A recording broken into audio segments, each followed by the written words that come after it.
안녕하세요. 대치동 논술혁명 박기호 선생님입니다. 자, 오늘 한양대 의예과가 인문 논술을 한 문제 추가합니다.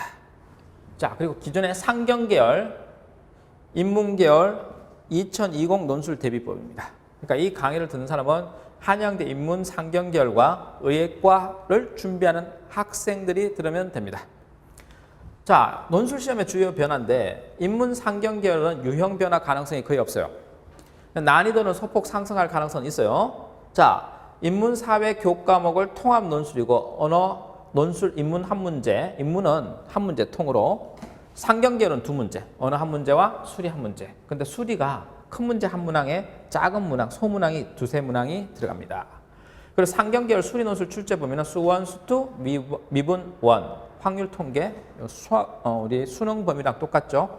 시험 시간은 90분이고, 그리고 논술 80%, 학생부 교과 20%, 학생부는 20%인데 교과 내신은 반영하지 않아요.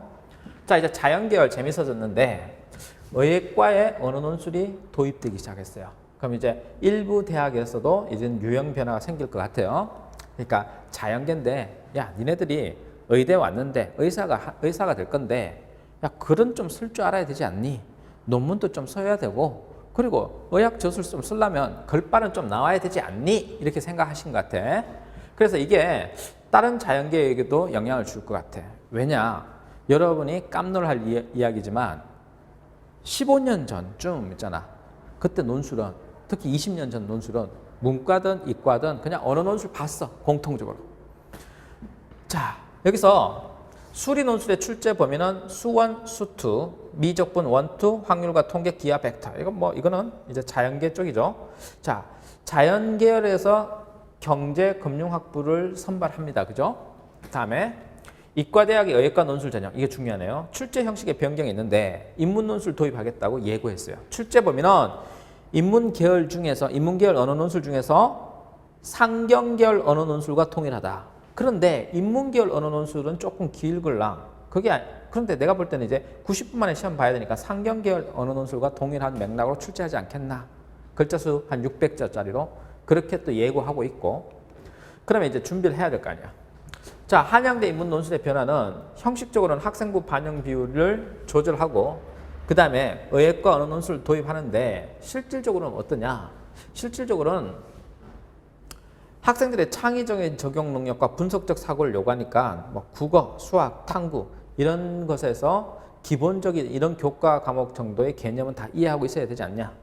그리고 중요한 것은 한양대는 단답형 문제를 지향한다. 이거. 다양한 주제를 통합 교과적으로 출제한다. 이거.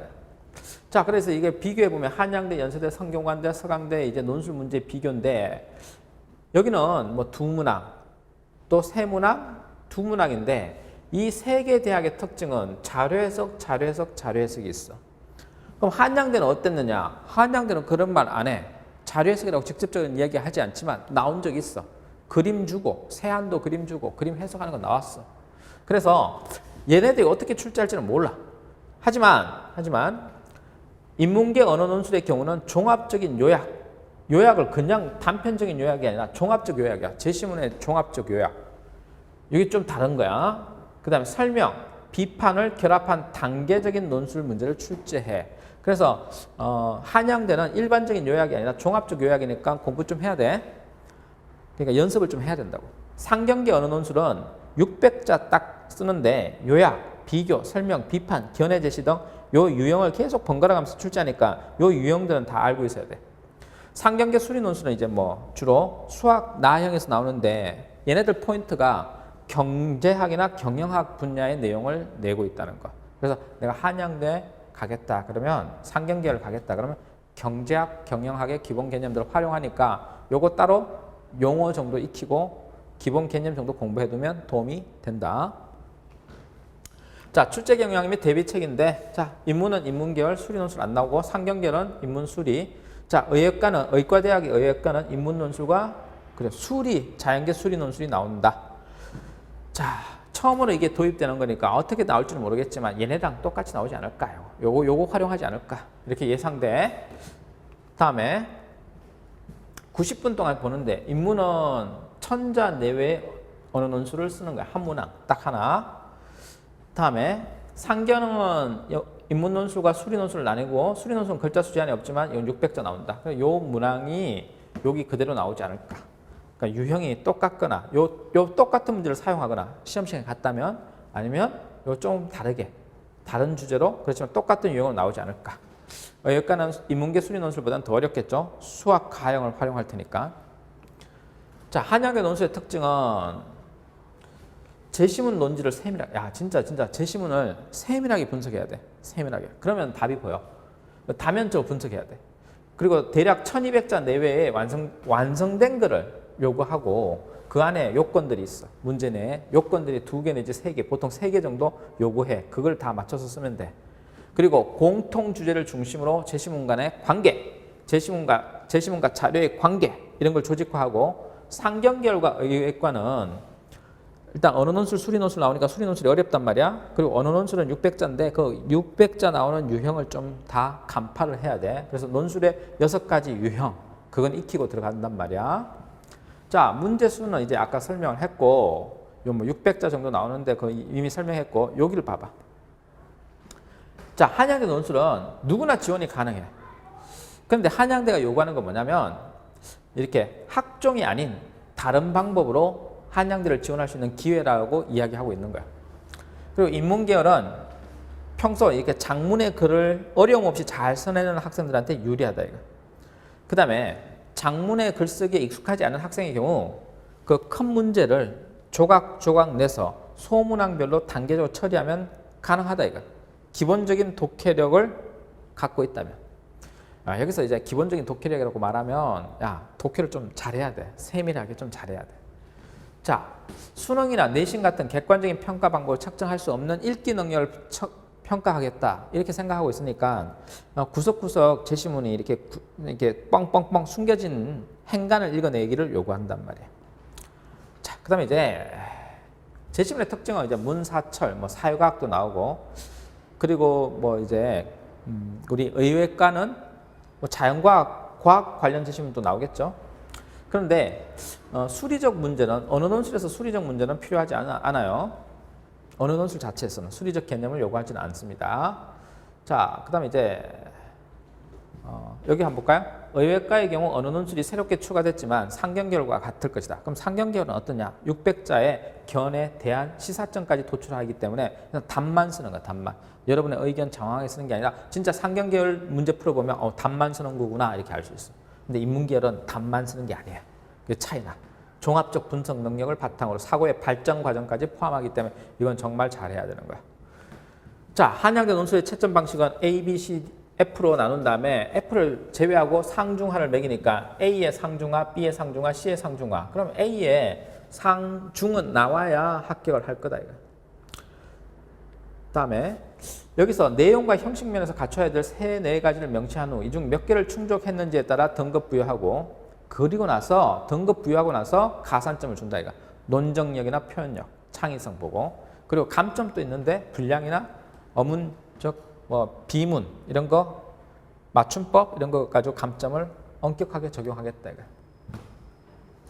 자, 1번 문항 이제 인문 논술 그다음에 상경계열과 의과의 1번 문항 이거는 요약, 비교, 설명, 비판, 대안 제시 이런 거 공부를 해라 이거.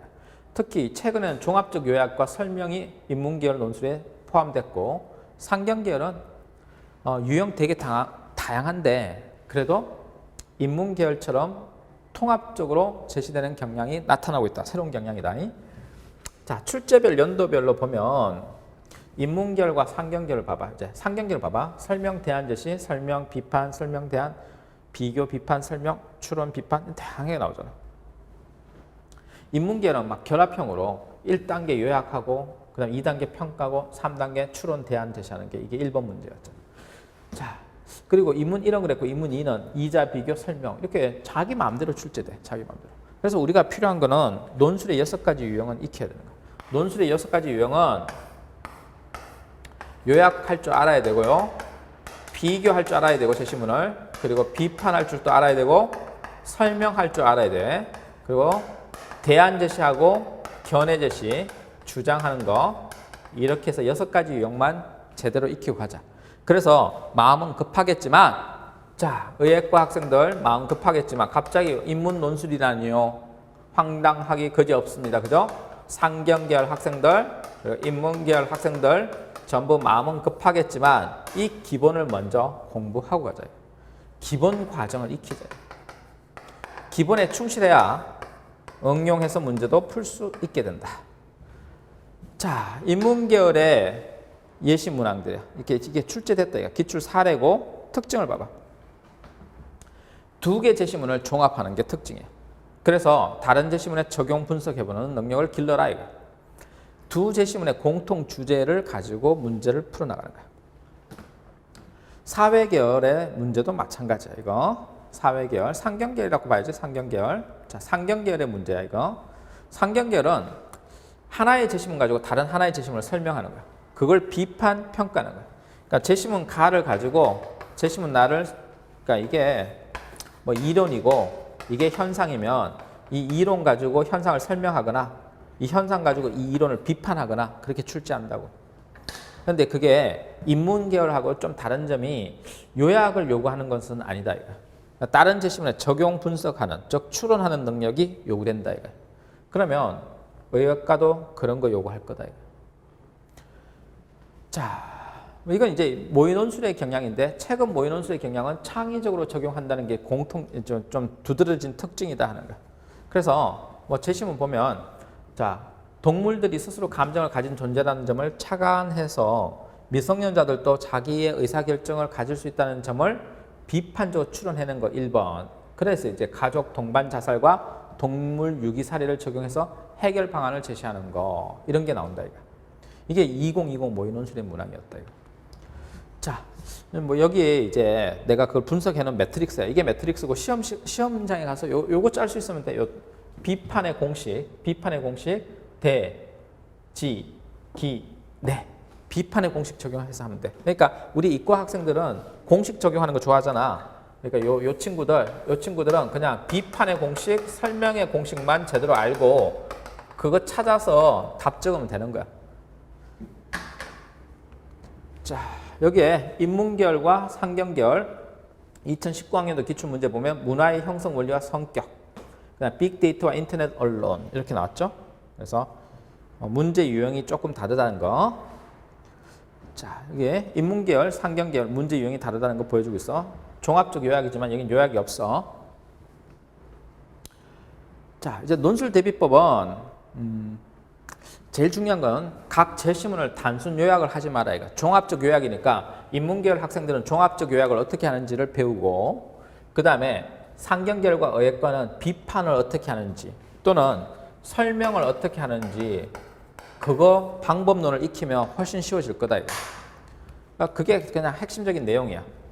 자, 이 자료 지금 여기 클로즈업 된 자료 읽어보면 될 거고, 그냥 핵심은 한양대 논술은 경쟁률이 굉장히 높잖아. 그러니까 니네가 그 한양대 논술에서 합격하려면 제시문에 있는 글자에 있는 요런 단어를 A, B라고 하자. 이걸 그대로 여러분이 A, B라고 쓰지 마세요. 그럼 눈에 띄지도 않아요.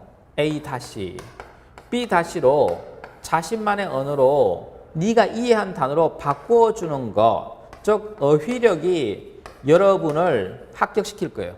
어휘력이 합격시킬 거다. 문장력이 아니다 이거. 문장력으로 승부 보지 마라 이거. 소설 쓰지 마라 이거. 자, 그럼 이제 답안 작성 포인트는 묻는 말에 대해서 답하는 게 포인트고 출제자의 의도가 뭔지를 보고 답하는 게 포인트다 하는 내용이야. 뭐 이거는 뭐 모든 대학이 똑같아. 자, 뭐 검정색 펜, 볼펜, 연필, 샤프로 작성하면 된다 이거야. 자, 주요 변화인데 이거는 이제 아까 설명했어. 여기에 의예과 논술이 올해 변해가지고 인문의 600자, 그 다음에 수리 논술 1, 2문항으로 바뀌었다는 거. 이 정도로 이렇게 의예과 인문 논술 도입이 한양대 논술에 큰 변화고 나머지는 변화가 없어. 그 다음에 요거 재밌는 건 뭐냐. 학생부 반영 비율 좀 조절을 했는데 이거 논술 70% 학생부 30%에서 논술 80%로 논술 비율을 올렸어. 학생부는 20%고 동점자 처리 기준은 논술 성적이 높은 애들을 뽑겠다 이거. 그리고 여기서 학생부는 교과는 아니다. 즉 내신을 반영하는 건 아니다 이거.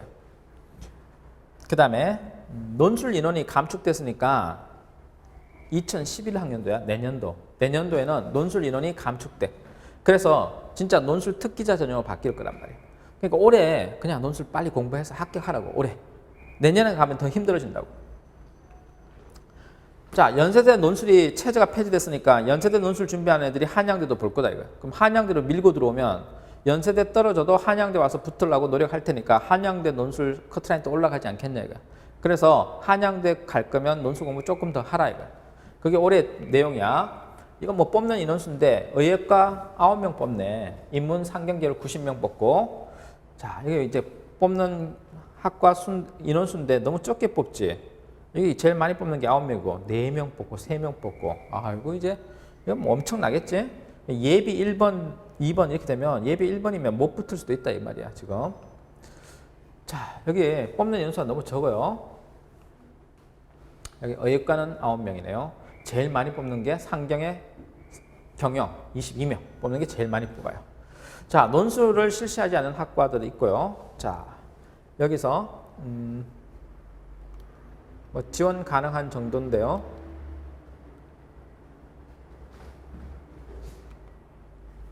내가 버튼을 잘못 눌렀어요, 그죠?